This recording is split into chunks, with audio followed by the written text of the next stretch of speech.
What if you can go speak to the German people at the beginning and even before World War II broke out? What would you tell the German people to avoid the carnage, the devastation, the horror of 5% of world population dying in World War II? What would you say to them? I know what I would say. I would come to them in the beginning. Look at the anti Semitism, the hate that was rising in Germany. I would ask them, do you know where this is all going to take you?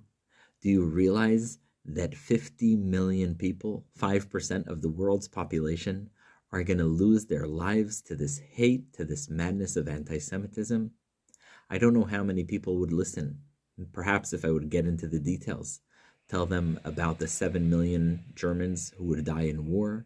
Perhaps if I would tell them about the brutality of Stalin's regime, which is going to take half of Germany. Maybe if I told them what destruction would come on their cities as early as 1940 when the RAF was bombing Berlin, or what would happen later when other allies would bombard German cities and level them.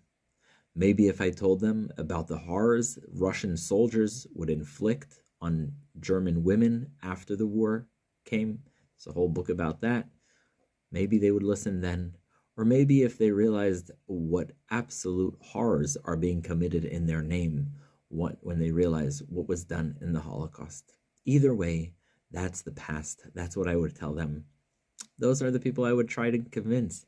But today, what is there to say? What can I tell young minds who are being dragged after people like Tucker Carlson, Nick Fuentes, Candace Owens? What can you tell people when they get addicted to the fentanyl of hate? I don't know the answer. There's no easy answer. But I do know that the poison and drug of anti-Semitism is addictive. It is sweet to its consumers, and it is very, very, very devastating to those who continue taking it. So if you know a young person, if you know someone whose mind is being poisoned by this dangerous poison, speak out. Tell them about Germany. Tell them about the horrors anti-Semitism inflicts on anybody who swallows it, and ask them to seek a better future and envision a more wholesome world.